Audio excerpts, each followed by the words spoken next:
Margaret Toscano has a response to Sara Patterson's book on the September 6th.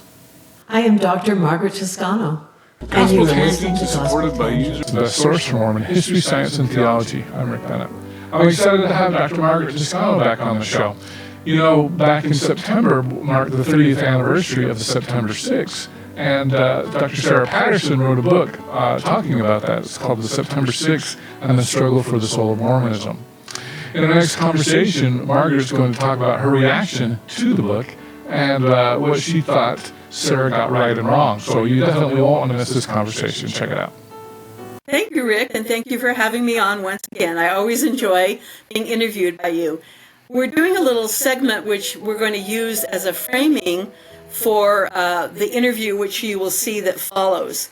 So on May 29th, 2024, Rick interviewed me about Sara M. Patterson's book, The September 6th and the Struggle for the Soul of Mormonism, published by Signature Books in September of 2023.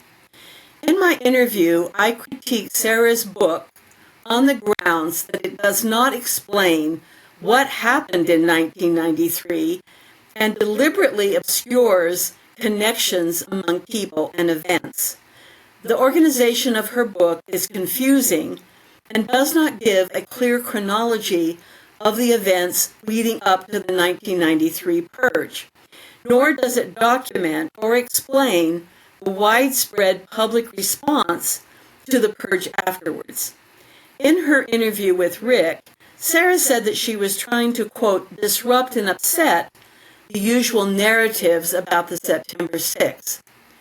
But I believe most people do not have a clear idea of what actually happened in 1993, other than some vague notion that 6 prominent intellectuals and feminists were excommunicated during that time. While I agree with Sara that the LDS Church's disciplining of intellectuals in September 1993 was part of a larger pattern of ecclesiastical conflict with dissenters before and after 1993, still, I believe Patterson underplays the importance of that time and thus does a disservice to the hundreds, even thousands of people who were deeply affected by the events of September 1993. The September 6th phrase was not simply about 6 individual people. It was not simply about people liking alliterations, as Sara claims. It was about a pivotal moment when the LDS Church sent out a clear public message to the membership at large that critics of the Church should and would be silenced and ostracized. Those who wanted to remain retreated, and thousands of others left the LDS Church. So that is the framework that I want everybody to have as they listen to our interview that follows. Welcome to Gospel Tangents. I'm excited to have a 3 or 4 time guest. I can't remember. At least 3. Wonderful. One of my favorite people. That's why I have you on so much. Well, go ahead and it's mutual admiration, Rick. I tell Rick over and over that what I appreciate most about Gospel Tangents is that you talk to people from every perspective. And I love the fact that you are so balanced in how you deal with Mormon issues. So you have my thanks for that. I want to turn that one into a commercial. Go ahead and do it. All right, so tell us who you are and where you teach. I am Dr. Margaret Toscano. I teach at the University of Utah. I've been there for almost 30 years teaching. Yes, and I teach classical languages, so ancient Greek and Latin. I also do classical civilization, a big mythology class that students love. I teach religious studies classes and literary studies classes. So I love my teaching. Yeah. Well, we love having you on here. Thank you. So I think, I'm trying to remember, I think our first interview we talked about you as one of the September 6.5 or 7. And in that one interview, I think, Rick, we weren't focusing on September 6th at all. No. We were focusing, you were very gracious and did sort of an overview of my life as a Mormon intellectual and Mormon feminist. So that was our first interview. Then the second one where we did kind of two parts to it, was an essay I did as part of the Gospel Topics essays. The scholars respond to the Gospel Topics essays. I was in the book that was edited by Matt Harris and Newell Bringhurst. Yeah, this is a fantastic book, by the way. I think it is too. I'm very proud of my essay in there. So Yeah, well, that was, and I love that book. It's all of them are awesome essays. I think so too. It's an important addition to Mormon studies. I definitely agree with you on that. Yeah. And so, so you were, as we look back on the September 6th, in fact, I have to tell you something. So maybe we should say our purpose today is for me to do a reaction to Sara Patterson's book on the September 6th and the struggle for the soul of Mormonism, Yes. which came out last September. Right. I think it was like the end of September. Right, right. Barely caught it in. Right. So it came out as a 30-year sort of retrospective, I guess you could say. Yeah. But you, well, technically not a member of the September 6th, because you didn't get excommunicated in 93. No, not years. till 2000. That's a long story, why it took so long. But you kind of kicked it off, didn't you? I did. I did kick it off. So in that summer of 1993, and I'll go back to some events that I think are important, but I'll just focus right now on one thing. Mm-hmm. I was asked to speak at BYU to a group called Voice, which was a feminist group, and this happened in June. In fact, I have it written down because it's important. It was June 17th, 1993, and my talk, I had actually given it earlier at a Counterpoint conference, and a lot of people liked it and wanted to hear it again. So they invited me down to BYU to talk about it. Well, it just so happened that a reporter from the Daily Universe was there and wrote up, in fact, maybe I'll find the picture. I'll come back to, my husband Paul did a memoir, and he has a lot on the September 6th. So there was, I don't know if you can see that, but I'm going to zoom in a little bit. yeah. Okay, now, yeah. So there was an article in the Daily Universe, and the article said, "Mother God repressed, voice told." Okay. So I am seen as, a rabble rouser there. And interestingly, on the front page, they had an article about Cecilia Farr and David Knowlton appeal their dismissal from BYU. And then there's also an article about academic freedom debated at faculty-sponsored forum. So it was kind of a controversial cover. And evidently Boyd Packer saw this. I guess he was an avid reader of the Daily Universe. And what I heard later was that the faculty advisor for the newspaper was gone on vacation. It was June. And there was no faculty oversight of this issue. So someone who really wanted to focus on, academic freedom and issues and so forth, it all took place on that front cover of the Daily Universe. What I heard from my stake president, Harry Hines, later was that this what I had done at BYU was not acceptable. Okay. And that other things that I had written about women's relationship to the priesthood were also not acceptable. So this started a series of conversations between my stake president, Carrie Hines, and of course, because I'm only a woman, he also wanted Paul to come in to the conversation as well, since he was my priesthood leader, as it were, right? Mm-hmm. And quickly, it began to be a debate between Paul and Hines and myself. I don't want to, portray myself as the quiet little woman, because I've never been that. But we began to have a whole conversation about what do members have a right to say. And one of the points that we brought out at that time was that neither one of us had ever used the church format or forums for any kind of controversial ideas. I was teaching Sunday school, gospel doctrine at the time, and I would try to get them to think about the scriptures. I mean, that's my background, right? I've studied both biblical Hebrew and New Testament Greek, so, I would get them to think, but I never brought up controversial issues in Sunday school, and neither did Paul. So we were saying, well, we did this as private members, should we have the right to research and talk about our ideas? And then it became a question of obedience, where President Hines said, I have told you that you shouldn't talk about these things, and that should be enough, that you should obey me. And he used the analogy of children and parents, that just as, parents have the right to kind of counsel and tell their children what to do, that as our church leader, he also had that right. Well, that has gone into a more, controversial conversation. So at that time, I was also given a letter that gave me an ultimatum. I was not supposed to speak, write, research, discuss anything to do with church history or doctrine, or they would hold a disciplinary council on me. So that was a threat that was given to me in July of 1993. The stake president also knew that both Paul and I were going to speak at that summer's Sunstone Symposium in August, and more or less gave us a warning that if both Paul and I, if we did things that he saw as out of line, that it would be very likely that there would be disciplinary action. Another important thing that came out, which I think impacts, what I'm going to say about the book, is that it became very clear that it was Boyd K. Packer who was behind this investigation.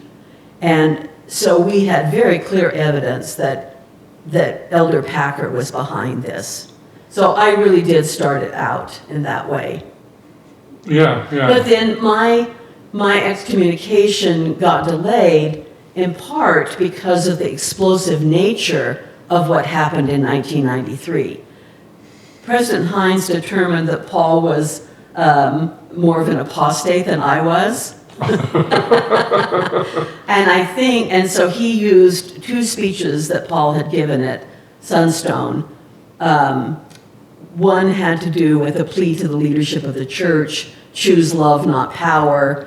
And I'll suddenly forget which one Paul gave when, but he gave another talk where he talked about false teachings of the true church. So there were a couple of Sunstone speeches that President Hines felt showed that Paul was an apostate. And then, of course, neither Paul nor I would agree to be quiet. And I think it's important to note, because this was true, I think, in all of the disciplinary councils, that apostasy was defined as if you were told by a church leader not to do something and you disobey, then that is considered apostasy. And kind of aligned with that is if you say something in a public meeting that, in a sense is a critique of the church, that also is considered apostasy. So yeah, I started it out, but there are a number of reasons why my case got delayed. And we probably should mention, I always seem to leave out one. I'm going to see how good I do on who the six were. So Paul Toscano, your husband, Maxine Hanks, Michael Quinn, Lavina Anderson, Avraham Gileadi, and Lynn Whitesides was actually the first one, and she only got this fellowship. Right. She only got them all this time. I know you got them all. Well, and I think one of the things that we want to talk about, I don't know where you want to go from here in terms of getting back to Sarah's book, but one of the things she wants to do in her book is to show that these six individuals were just part of a larger pattern of dissent and discipline in the church. Right. And I totally agree with her on that. Okay? Because she even goes back to Sonia Johnson, who was 1979. 1979. Yeah. And of course, some people, I'm surprised. I have to tell you a funny story.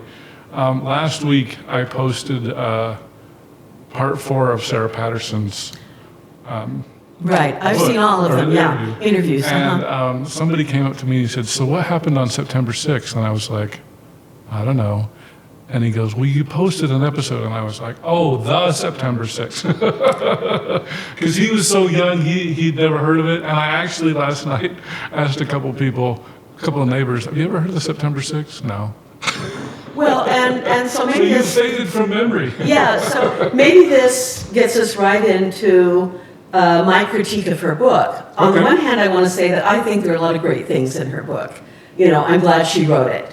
But my main criticism is that I think her book does not help anybody understand anything about what happened in the fall of 1993. Okay. Because her purpose in her book, and she said this in the first of her interviews with you, she said, I wanted to, and these are the words she used, I wrote them down, I want to disrupt and upset the story of the September 6th.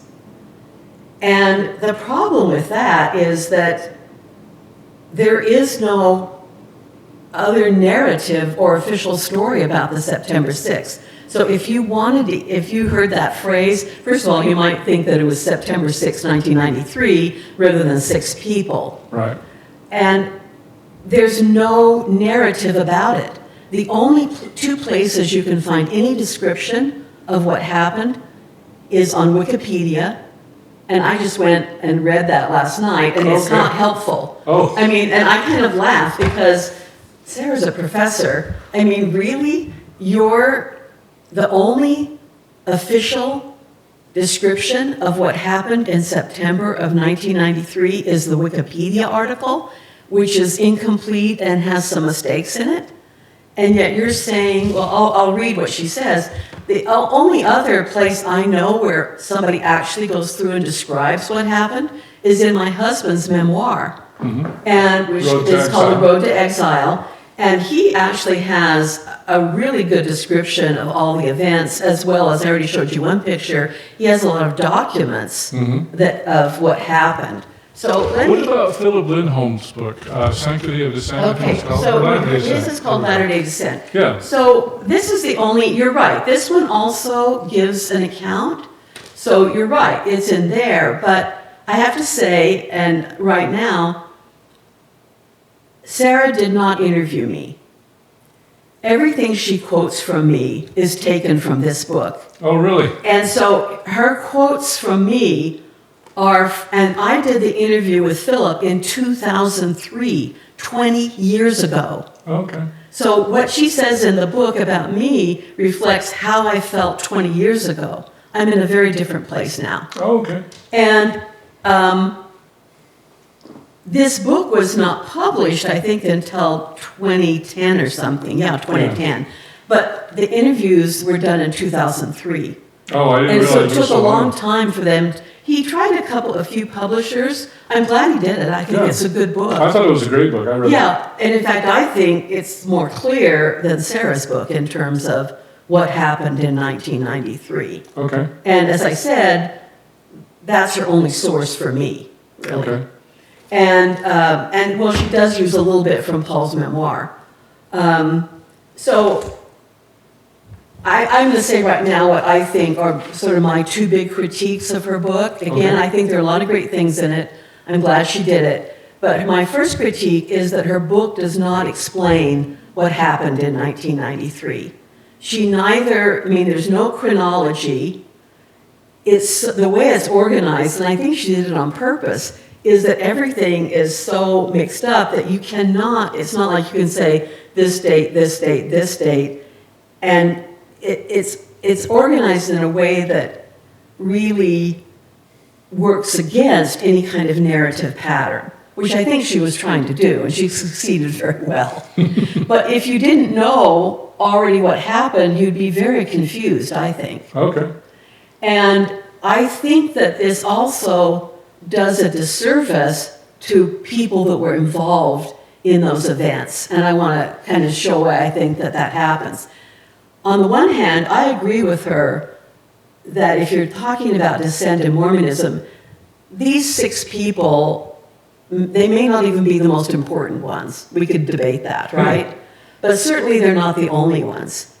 But there were hundreds of people that were involved in what happened in 1993. And this book really erases that history. So it erases the events. And I sort of made my own chronology, which I want to come back to, that show that. But first of all, I'll kind of read a couple of things that she says. So even like the organization of the book, she starts out with any preface about what the September even means, 6 even means, and she has 18 pages describing David Wright, who was a scholar, a biblical scholar, who was excommunicated in 1994, although the procedures started sooner than that. And it isn't until you get to, after 18 pages, she finally says, why begin a story about the September 6th with David Wright and Dallin Oaks?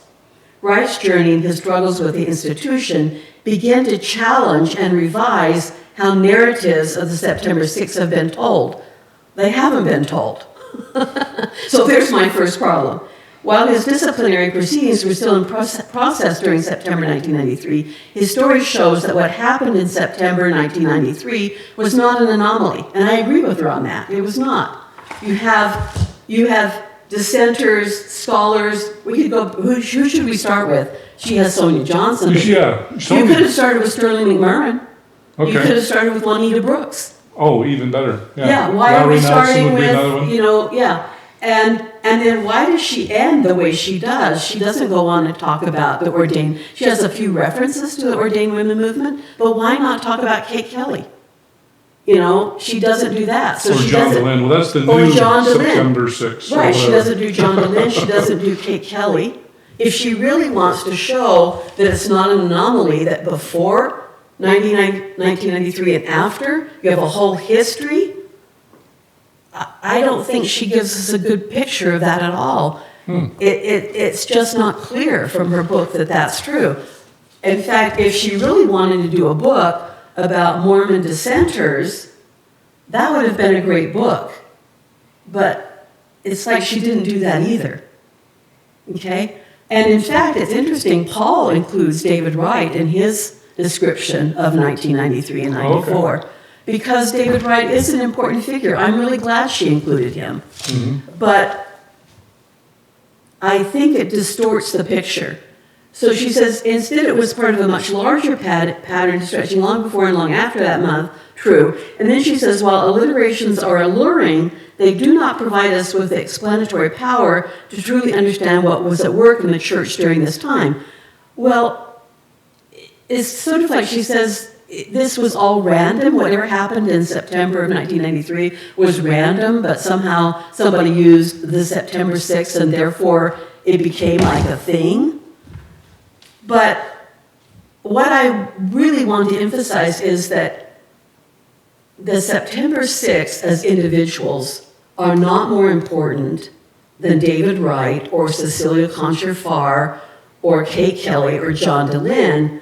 But what is important, which I think her book obscures, is that there were some very important events in 1993, and in a sense that title the September 6th, really describes a phenomenon that was extremely important. And I don't think you could get that from her book. So I want to kind of say why I think it's important. Okay. Later on, and this is kind of a footnote, where she says, that first was in her kind of intro, on page 154, she says, the individuals who came to be dubbed the September 6th were not working in concert. They were not the only dissenters in the church. Well, both of that is true. Although, then she says, they did not have a master plan to challenge the purity system. But on the other hand, all of the people knew each other.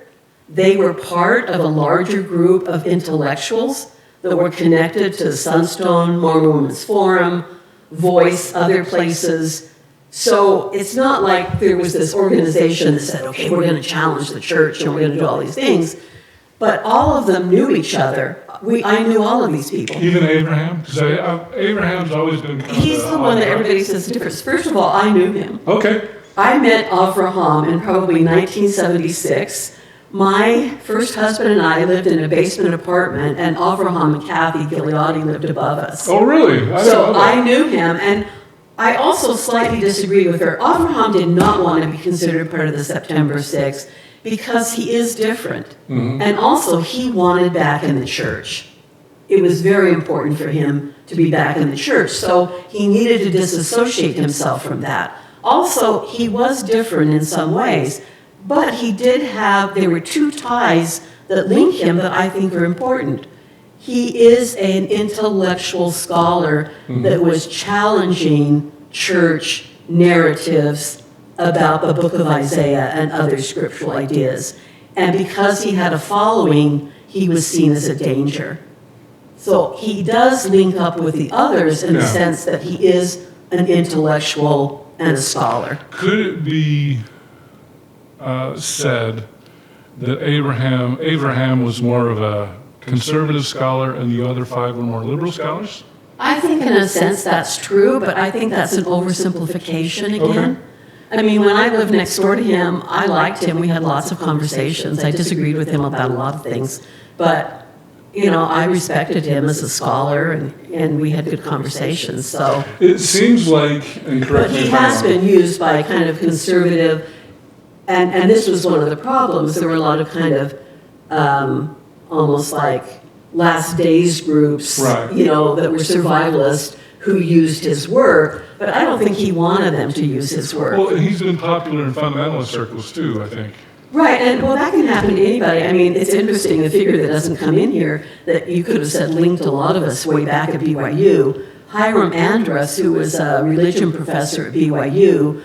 Paul was his research assistant. My first husband, Guy Potter, was his research assistant. That's how I met Paul. Oh, was wow. through, we all took classes from Hiram Andrus. And Hiram Andrus now, his books are now used by fundamentalists. Oh. Because he was trying to, Hiram was trying, and I got to know him very well. Hiram was trying to restore what he saw as the thought of Joseph Smith. And he did a lot of research and document digging. And Mike Quinn knew Hiram Andrus. I mean, I met Mike back in 1971. I think I've told you that before. So, but now it's interesting that Hiram is used by fundamentalists, but Hiram would not have liked that. You know, that's not how he saw himself. But I wanted to say one other thing about Avraham. So he is connected in the sense that he was a scholar who challenged the authority structure of the church. Right. The second thing about Avraham is that he was targeted by Boyd Packer. And although it's not absolutely clear in the book, I would say that one of the things that really unites the September 6th is that Packer was the one who targeted them all. So if we want to use another alliteration, we could talk about Packer's Purge. I like that better. Well, because it was Boyd Packer who, and I want to give you sort of my chronology of what I would see, but he was a very important figure. And although, remember that Ezra Benson in the summer of 1993 and before was really not functioning mentally at all. Right. And because of that, Boyd Packer was the president of the Council of 12, and he had the seniority to do things where not all of the other apostles felt like they could stop him. Well, he And wasn't the president because... I think he was the president. No, because it would have been Hunter. Hunter would have been the president in 93. But he was in the first presidency, I believe. don't I think could so. be wrong. I could be wrong. You're right. I could be wrong. Because I think Paul, when I talked about this with Paul, he said that Paul's really good at this kind of stuff. Packer always punched higher than his... Because I think he was in the middle of the quorum, to be honest. I don't think he was in the middle, but he was a senior apostle. But let's not say he was the president, because I think you're right. And we could call Paul from upstairs and ask him to clarify this. Right? We're recording in our house, and but I think you are right. Yeah. You know, it's hard to keep all the facts straight. But he was a senior apostle, Right. and because President Benson was not functioning, I think Packer felt like he took could. over. Yeah, he took over. And I mean, there's a famous quote that. Dallin Oaks said in a private meeting with Steve Benson. He's another figure that doesn't come in here that I think was a very important part of the narrative. Steve Benson, because he was the grandson of President Benson, got a meeting during that time with Dallin Oaks, and I won't say who else was there. Oh, yeah. But Dallin Oaks famously said, "You can't stage manage a grizzly bear." We're kind of referring to Packer. On the other hand, they could have done more. They did not stop it. You know, someone like a Hinckley or others did not stop it. But I do think that all of the people were linked because they were targeted by Packer. And I want to come back to my chronology and go over that. Here, let me just throw in one more Okay, yeah. thing. You can interrupt me anytime. I can talk without stopping about this forever and ever. Because it seems like originally, if my memory is correct, and you know Levina better than I do, who unfortunately passed away recently. Yes, I know her very well. But it was the September 5, but she wanted to include Avraham so that because of the alliteration. Have you heard that story before? No, I don't think it's true. Oh, okay. I don't know who coined the phrase that September 6th. Oh, I thought it was Levina. Yeah. I don't know if That's what that's I true heard. or not. Yeah. Yeah. Again, I think it's one of the things I found some kind of errors in here that should have been fact-checked. And I think this book went to press fast before a lot of things could be checked. But that would have been an interesting to figure out. Was she really the one that coined that phrase? Okay. You got a new book. Well, you know, Rick, I was going to say, after this interview, I was going to say, "Oh, you want to write this book?"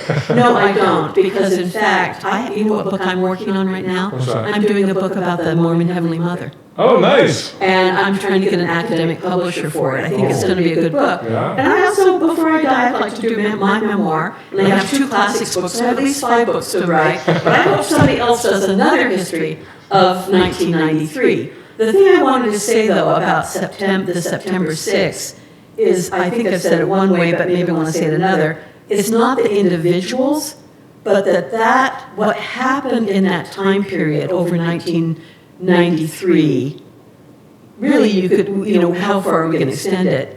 It was a pivotal period because you had 6 very public church disciplinary councils of people who were believers, and their common factor was they challenged the authority structure of the church.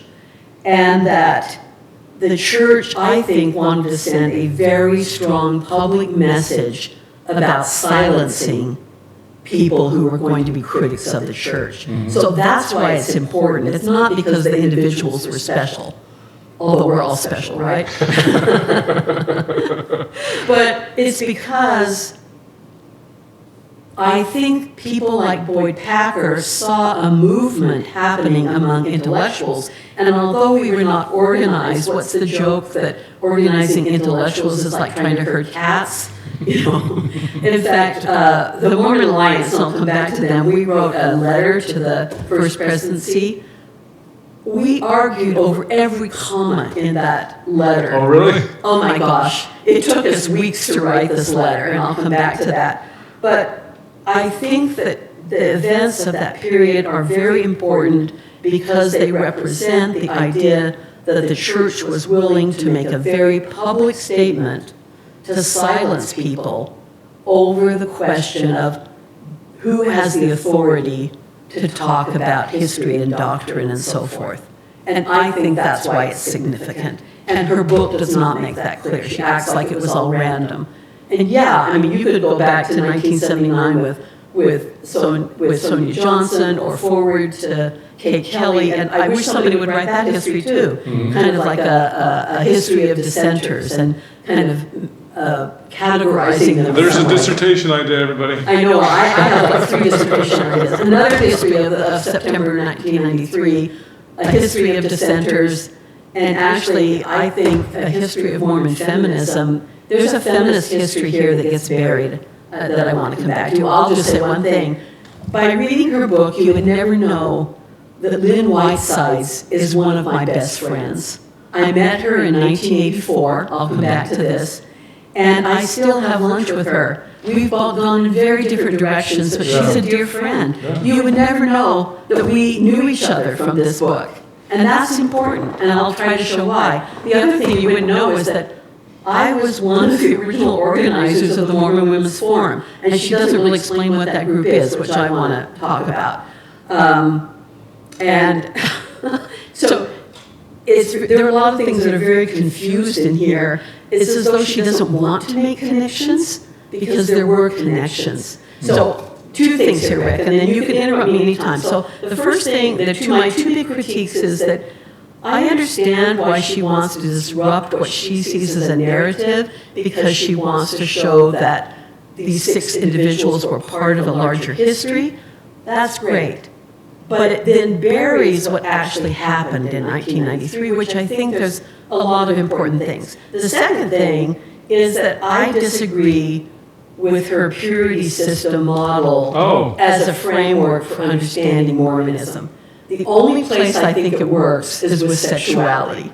Definitely you can show that the church has always used purity language for sexuality, both for straight people, gay people, whatever, right? Mm-hmm. I mean, we all heard those lessons. Maybe you didn't. It was maybe only the girls that got these, where that, if you had sex before marriage, you were like a chewed piece of gum, right? Or this cake that was smashed, or some horrible metaphor. Or licked or whatever. We're going to all lick this thing. And who wants the licked? I don't think we had those in young men's, but I'm sure that the young women of my age did. Oh my gosh, the young women always got those lessons, right? So I think her purity system works there. And in a way, I think the book Sarah should write next is the book about LGBTQ people in the church. That was not really an issue in 1993. It was in the 2000s, especially with the same-sex marriage issues, that really came forward. And of course, in her last chapter, where she talks about all the policing right now at BYU, it's obviously an important issue. But it wasn't important really in 1993. So I do not think her purity issue works. Because in fact, the reason, but I want to come back to some details, but first I want to say, the church issued a statement, and I think it was in October of 1993, where they said, well, we had to do these excommunications or church disciplinary councils because the church has the responsibility to protect the pure doctrine of the church. And I want to come back and say why I don't think that's right. But by her using that same language of the church, she covers over what I think are the real issues: authoritarianism, silencing of individuals, demand for obedience, like happened with Paul and me and our state president. I am the state president. If I tell you to be quiet, you have to obey me. Conformity. Don't go outside the boundaries. Not questioning. Which, of course, as soon as you have that list, that's going to mean that all scholars are in trouble. But I would argue not just scholars, but I think ordinary members then also feel confined in many ways. And one of the arguments I used with my state president, both at the time of Kerry Hines and then later when I was exed in 2000, I said, your demands for me to be silent, really are damaging to the spiritual community. You cannot have a healthy community if people are afraid to speak. And I still sincerely believe that. So anyway, those are kind of my two big critiques. I hope you enjoyed our conversation with Dr. Margaret Toscano. In our next conversation, we're going to dive more into the chronology of the September 6th. There was a history here that needed to be stated. Sure. Okay, so I made a list here. I think it would have helped if she had a chronology where you could see what was connected. Thanks for listening, and I hope you to continue to enjoy Gospel Tangents. Consider becoming a Patreon or go to gospeltangents.com/shop, and you can get a cool tie, a hat, or even a nice mug. You can also get a sweatshirt, so check it out at gospeltangents.com/shop.